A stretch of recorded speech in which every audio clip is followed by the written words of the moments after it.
यहीं पे मुसलमान समुदाय कह रहा है, कपिल सिब्बल कह रहे हैं, अभिषेक मनु कह रहे हैं, तमाम लोग कि भाई आप ज्ञान मत दें। अब सीजीआई का फैसला क्या होगा सुप्रीम कोर्ट को लेकर, यानी वक्फ बोर्ड को लेकर सीजीआई का आखिरी फैसला क्या होगा? क्या कपिल सिब्बल को झटका लगेगा या फिर जो है दरअसल मुसलमानों की तरफ से जो याचिका दायर है क्या उसको लगेगा, या वाकई में सरकारी वकील की जीत होगा? ये सीजीआई की जो बेंच है जो वक्फ बोर्ड की सुनवाई कर रहा है, इस पे निर्भर करेगा कि जीतेगा कौन, हारेगा कौन, और इनका आखिरी फैसला क्या होगा। लोगों की निगाहें लगातार कल बनी हुई थी कि भाई अब फैसला आएगा, अब अंतरिम फैसला आएगा, या रुक जाएगा, या बिल पास हो जाएगा, क्या वक्फ बोर्ड वापस नहीं होगा, रद्द नहीं होगा, तमाम चीज़ें लोगों की निगाहें थी। तो कपिल सिब्बल साहब के जितनी दलीलें थे, जितनी बातें वो सबूत पेश कर रहे थे, अपनी बातें रख रहे थे, उसके काउंटर में अब जो सरकारी वकील दे रहे हैं, तो ये गजब जंग है, गजब लड़ाई है। और इस बीच में कई बार जो है खींचातानी हम सबको सीजीआई गवाही की तरफ से भी देखने को मिला, उन्होंने भी सवाल पूछा, अब बहुत सारी चीज़ होती नजर है। तो अब देखिए दरअसल जो है क्या हो रहा है, आज की बात कल क्या हुआ था वो जरा सा समझ लीजिए, ताकि आपको आज क्या हुआ अभी तक, फिर आगे जो दलीलें आएंगी, जो सीजीआई साहब कहेंगे वो हम आपके सामने रखेंगे सुप्रीम कोर्ट में। लेकिन कल जो हुआ था एक बार समझ लीजिए, ताकि दोनों को समझाइए, दोनों को मिलाइए, फिर अंदाज़ा लगाइए कि वक्फ बोर्ड पर पलड़ा किसका भारी है, दबदबा किसका भारी है, कौन वाकई में ऑथेंटिक तरीके से, लॉजिकल और बेसिक तरीके से लड़ रहा है, और कौन सिर्फ इस पर से तमाशा कर रहा है, राजनीति और सियासत करना चाह रहा है। मंगलवार को भी इस मामले में सुनवाई हुई थी कि जैसा हमने कहा फॉरवर्ड न्यूज़ के माध्यम से लगातार हम आपको दिखा रहे हैं,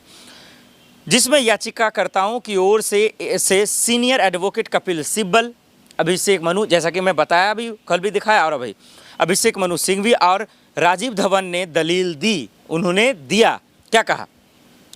अभिषेक मनु सिंघवी और राजीव ने दिया, आज एससी तुषार मेहता ने केंद्र का पक्ष रखते हुए, यानी कि सरकार की तरफ से जो सरकारी वकील है उन्होंने पक्ष रखते हुए कहा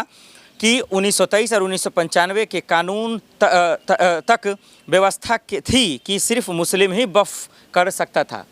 थी, ये यहीं पे जोर दे रहे हैं खास करके मेहता साहब। उसके बाद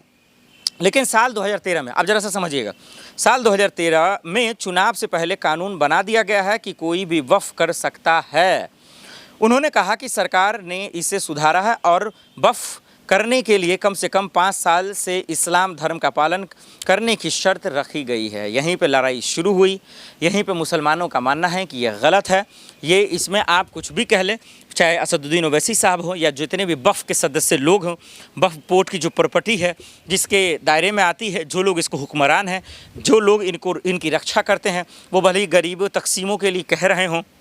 कपिल सिब्बल ने यह भी कहा, ये अल्लाह की दौलत है जो सिर्फ मुसलमानों के लिए है, ये अल्लाह की ज़मीन है जो सिर्फ मुसलमानों के लिए है, ये मुसलमानों की दौलत है। सरकार भी वही कह रही है कि भाई दरअसल हम सरकार मुसलमानों के हक़ के लिए ही लड़ाई लड़ रहे हैं। अब कौन किसके हक़ के लिए लड़ रहा है, कौन किसके हक़ के लिए दलीलें दे रहा है, कौन किसके हक़ के लिए आवाज़ें उठा रहा है, ये तो खैर आने वाले वक्त में पता चलेगा। कोर्ट में जिस बात को लेकर, जिस पहलू को लेकर, जिस एक्ट को लेकर दलीलें चल रही हैं, जंग इस वक्त जो है आमने सामने है, तो कहीं ना कहीं बहुत रोमांचक है, क्योंकि वक्फ बोर्ड पर लोगों की निगाहें इसलिए है क्योंकि बहुत बड़ी प्रॉपर्टी है, और इतनी बड़ी प्रॉपर्टी को इतनी आसानी से कोई जाने तो नहीं देगा। कपिल सिब्बल वो यही कह रहे हैं कि सरकार की मंशा ठीक नहीं है, उनका इरादा ठीक नहीं है, इंटेंशन ठीक नहीं है। सिर्फ कपिल सिब्बल या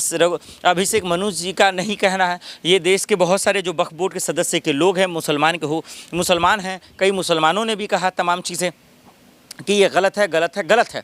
अब भाई दोनों के दलीलों के बीच, आरोप प्रत्यारोप के बीच में लोगों की निगाहें सिर्फ और सिर्फ सीजीआई गवाई साहब की बेंच पर रहेगा कि उनका आखिरी फैसला क्या होगा। ये बहुत बड़ा सवाल है, और देखते हैं कि आखिर जो है दलीलों के बीच में कोर्ट फैसला सुनाता क्या है।